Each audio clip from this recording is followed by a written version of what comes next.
Assalamualaikum warahmatullahi wabarakatuh. Halo semuanya, perkenalkan saya Mutiara Fitri Azahra dengan NIM 2023-08-1014.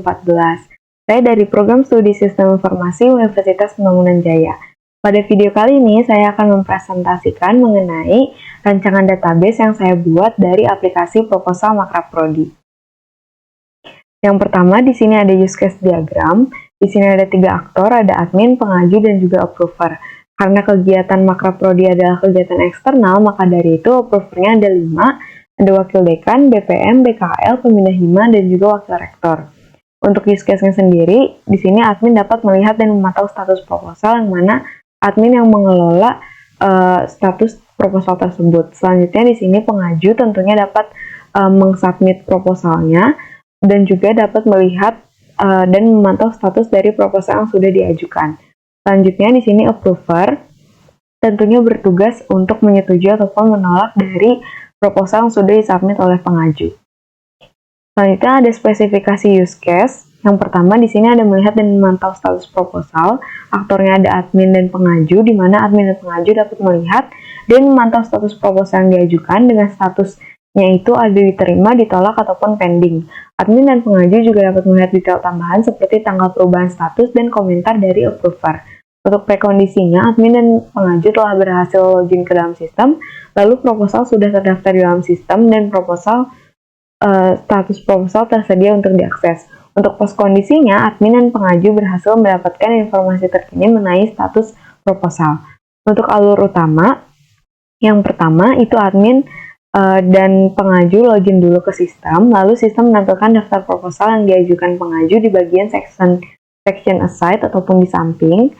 Selanjutnya, sistem menampilkan status terkini proposal, yaitu detail dari proposal tersebut seperti status proposalnya ada diterima, ditolak, atau pending, lalu tanggal perubahan status terakhir, dan komentar atau catatan dari approver jika ada. Selanjutnya, admin dan pengaju selesai melihat informasi dan dapat kembali ke halaman utama atau melihat proposal lainnya. Untuk alur alternatifnya, jika username atau password salah, yang mana tentunya admin dan pengaju tidak bisa login ke sistem, maka sistem akan menampilkan pesan error atau switch alert. Username atau password yang Anda masukkan salah, silahkan coba lagi.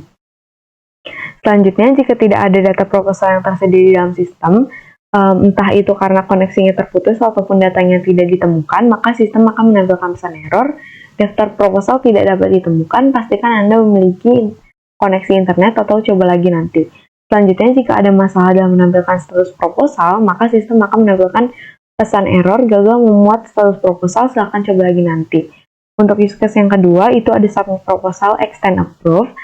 Aktornya itu ada pengaju dan approver, di mana pengaju mengajukan proposal ke dalam sistem dan approver akan memeriksa dan menyetujui ataupun menolak dari pengajuan proposal tersebut. Untuk prekondisinya, pengaju dan approver telah login ke sistem, lalu proposal yang diajukan telah memenuhi format dan kriteria yang ditentukan, maka approver telah memiliki akses ke sistem untuk memproses pengajuan.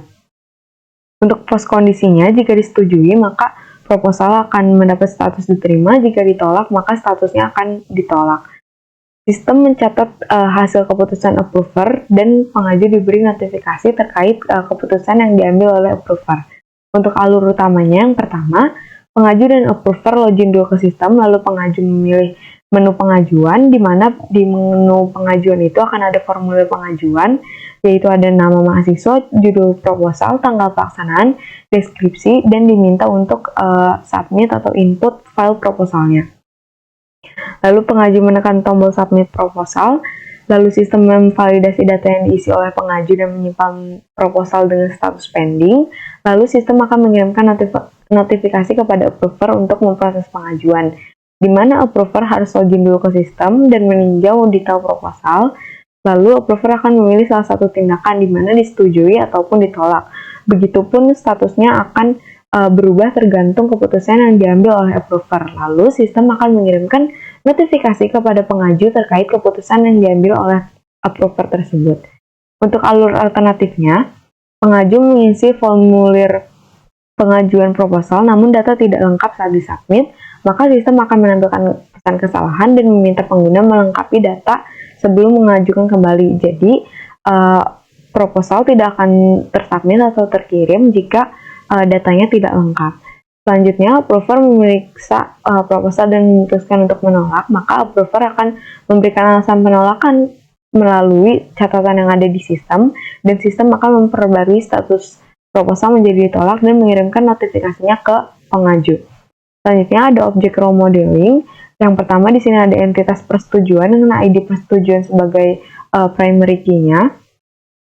Di sini ada value-nya itu ID pengajuan, nama mahasiswa, nama approver, rejection notes, tanggal persetujuan, status, file proposal, deskripsi, lalu ada tanggal pelaksanaan. Nah, di sini ini ada mandatory role atau titik item ini namanya mandatory role, di mana artinya itu wajib memiliki minimal 1, yaitu persetujuan wajib memiliki minimal 1 ID pengajuan. Kalau misalkan panahnya ini panah 2 ke kiri gini terus ke kanan juga, ini uniqueness itu artinya maksimal memiliki 1, di mana persetujuan maksimal memiliki 1 entitas nama mahasiswa, begitupun nama mahasiswa maksimal 1 hanya merujuk pada 1 persetujuan, entitas persetujuan. Kalau misalkan garis di lingkarannya ini full, tidak potong-potong kayak gini, maka itu entitas, ini entitas. Kalau misalkan garisnya putus-putus, itu value.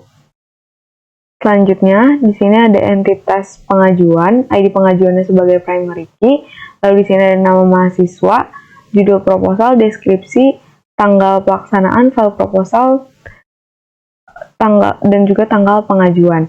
Di sini di entitas persetujuan, ID pengajuan ini sebagai U1 atau unique 1 ataupun bisa disebut foreign key. Selanjutnya di sini ada login, ID usernya sebagai primary key, lalu ada nama user, password, dan status user. Status usernya ini admin ataupun pengaju. Selanjutnya di sini ada approver, ID approver sebagai primary key, lalu ada nama approver dan password. Selanjutnya ada header, ada nama web, informasi web, alamat, dan juga logo. Untuk footernya nama web, informasi web, sosial media, ataupun copyright, dan juga copyright. Selanjutnya di sini ada entitas profil mahasiswa, name-nya sebagai primary key, di sini ada nama mahasiswa, foto mahasiswa, dan juga program studi. Selanjutnya ada kelas diagram. Di sini kelasnya sama apa yang ada di ORM. Ada profil mahasiswa, header, pengajuan, footer, persetujuan, approver, dan juga login.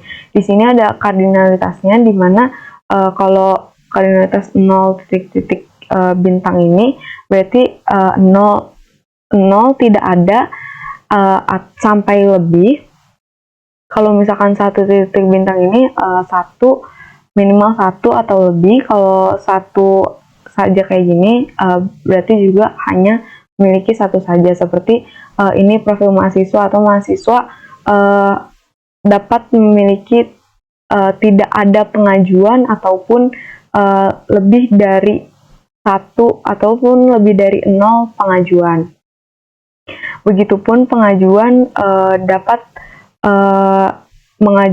mahasiswa dapat mengajukan lebih dari 1 untuk disetujui. Begitupun di sini persetujuan hanya dilakukan oleh 1 approver saja.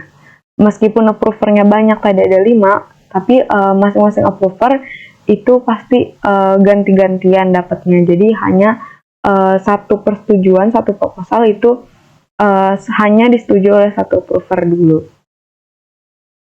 Dan begitupun di sini footer hanya dimiliki 1 dari tampilan yang ada di pengajuan, itu hanya memiliki 1 footer dan juga 1 header.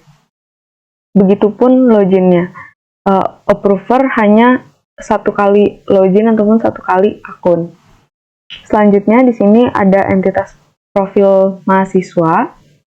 Di sini ada NIM, yaitu nomor induk mahasiswa dengan identifikasi unik untuk setiap mahasiswa, ataupun bisa dibilang adalah primary key. Soalnya ada nama mahasiswa, foto mahasiswa, juga kardinalitas. Selanjutnya di sini ada entitas header. Di sini ada nama web, informasi web, alamat, logo. Kardinalitasnya one to one itu header ke pengajuan, satu juga untuk pengajuan ke header.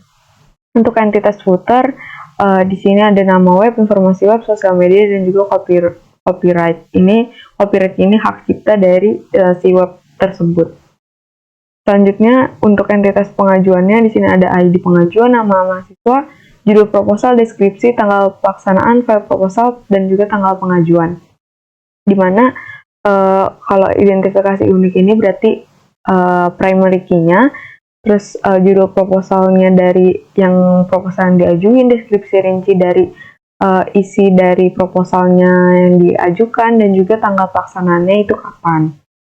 File underscore proposal ini dokumen proposal yang diunggah oleh si pengaju. Untuk entitas persetujuan ada ID persetujuan, ID pengajuan, nama mahasiswa, nama approver, rejection note, ataupun tempat untuk approver mengisi catatan yang dapat dilihat oleh pengaju mengapa proposal tersebut ditolak. Selanjutnya ada tanggal pengajuan, tanggal persetujuan, status file proposal, dan juga tanggal pelaksanaan. Untuk entitas approver ada ID approver, nama approver, dan juga password. Untuk login ada ID user, nama user, password, dan status user. Status usernya ini mahasiswa atau pengaju ataupun approver. Selanjutnya relasi antar entitas ini profil mahasiswa. Setiap mahasiswa dapat mengajukan banyak pengajuan dan setiap pengajuan dapat memiliki banyak persetujuan. Begitupun setiap persetujuan hanya dapat diproses oleh satu approver. Setiap approver memiliki satu akun login dan setiap pengajuan memiliki header dan footer yang bersifat global. Selanjutnya ada spesifikasi database. Yang pertama ini ada tabel login. ID user itu tipe datanya char, ukuran 5, dan sebagai primary key. Untuk nama user dan password itu menggunakan varchar dengan ukuran yang berbeda, dan status user itu pakai enum ataupun kita tentukan dari sistemnya, yaitu pengaju ataupun admin. Selanjutnya di sini ada tabel approver, ada ID approver sebagai primary key dengan tipe data varchar, nama approver dan password tipe datanya varchar. Not null itu artinya tidak boleh kosong. Selanjutnya ada footer, ini ada nama web, informasi web, copyright, dan juga sosial media. Dimana sama not null juga semuanya, hanya beda di ukurannya saja. Dan tipe copyright ini tipe datanya menggunakan varchar. Selanjutnya tabel header, ada nama web, informasi web, alamat, dan juga logo. Selanjutnya di sini tipe datanya untuk nama web dan informasi web itu pakai varchar, alamat pakai teks, dan logo pakai long blob.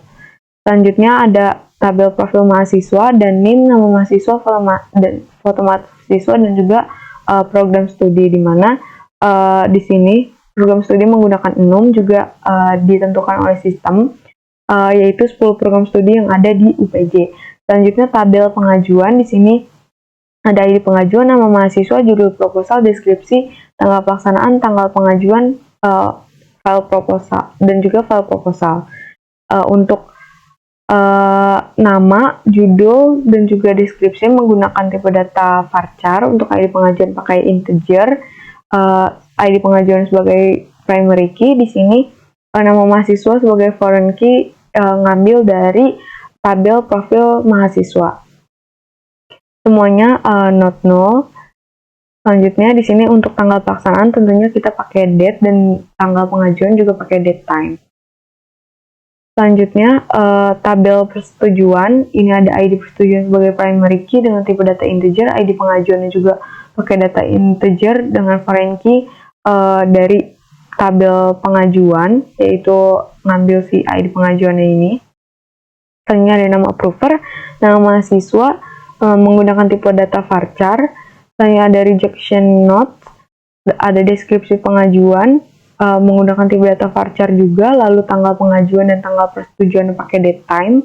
Selanjutnya tanggal pelaksanaan juga pakai date time, dan statusnya ini enum, di mana kami tentukan dari sistem itu ada disetujui, ditolak, ataupun pending. Selanjutnya ini file proposal menggunakan tipe data long blob. Sekian presentasi dari saya. Wassalamualaikum warahmatullahi wabarakatuh.